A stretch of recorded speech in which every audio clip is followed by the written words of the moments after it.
Hello everyone, and welcome to my new YouTube channel. I am starting this because I have a new project, and in the years past we have started vlogs and things like that, and we thought it'd be fun to do something different this time. Our new project is going to be a new pickup truck. As most of you, I'm sure, know all too well, COVID has really changed a lot of things for people. Their financial situations, their life situation has all been a big change, and the same thing for us. So we got into a point where we needed another car. My wife and I just shared the one car. We did have another car which we sold, which helped to pay for this one, but I needed a pickup truck to pull an old camper that we had fixed up and restored. And as you know, they are crazy prices right now. Trucks are bananas. The kind of money that they want for them, I just am not gonna pay that. So I need to find something cheaper, something something that I can fix and just kind of tinker on too as a hobby as well. But I should say I know virtually nothing about trucks and cars and motors and vintage cars. So this is gonna be a lot of fun. You guys are gonna learn from my mistakes. Hopefully I'm gonna learn from you guys on how to do stuff with the vehicle.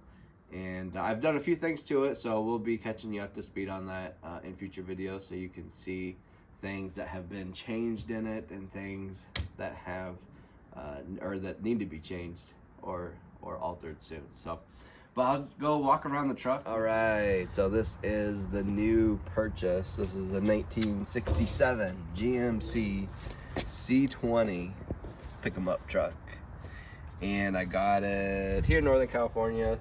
There was a guy that was selling it, and I picked it up for just a little bit over $6,000.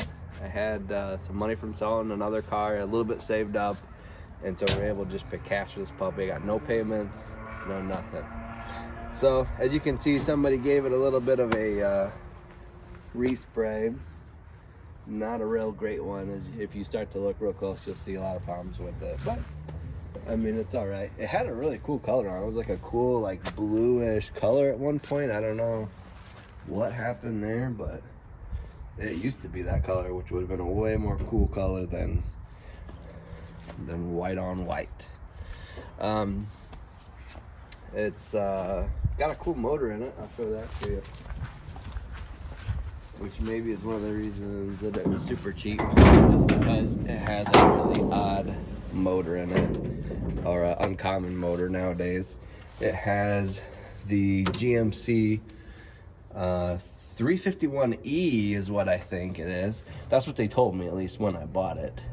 But if you look here on this spot right here, they said that somebody had went through the motor and done some stuff to it, and it looks like they must have surfaced the block or something, and they took off all of the marks where it used to say which motor it was. So that was kind of a bummer. So I'm gonna have to go on their word unless there's some other way to tell what motor it has on it. So that's that. Somebody gave her a little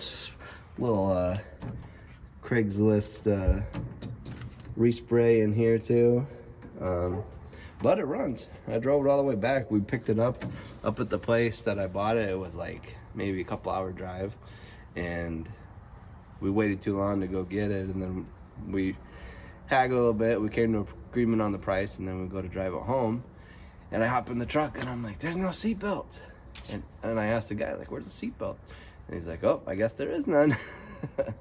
So I drove all the way home, a couple hours through, like, all this California lovely traffic with no seatbelts and no headlights. I guess I did have one headlight. It kind of barely worked, and that got me home safe and sound. But I didn't tell my wife about it till I got home. So I'll show you the inside of it. This is the inside. We have done a few things to it. We did put in seat belts. That was a discovered thing once I told my wife, so that was a #1 priority, was to put in some seat belts. It's got the 4-speed transmission with the granny low, and some of the stuff kind of works, some of it kind of doesn't, but the important stuff works right now. But I've been working on it, trying to learn how to set timing and things like that, and still trying to figure that out. But about 3 o'clock in the morning, I woke up and I realized, you know, after you were tinkering on it a little bit, you forgot to tighten up the distributor again. So that's what I'm gonna do right now. I'm gonna tighten up the distributor. I think I've got it all in timing, but we'll go over it in a little bit with you in a future video, and you can tell me all the stuff that I did wrong. So it's probably easiest to get the shot from that side, which I don't know if you'll really be able to see much because it's very dark and it's all the way in the back. But here I go. We're going up. We're going up and we're going for the distributor. Showing the neighbors the bun crack. They really put this in a fun little place right here for you to get at. Let's see. There we go. I did it with the only 9/16 tool that I have right here. It came from my grandfather's toolbox that he kept in his old camper. Shows you how much I work on cars. I don't even hardly have any wrenches. So this is gonna be fun. I'm looking forward to doing this with you guys.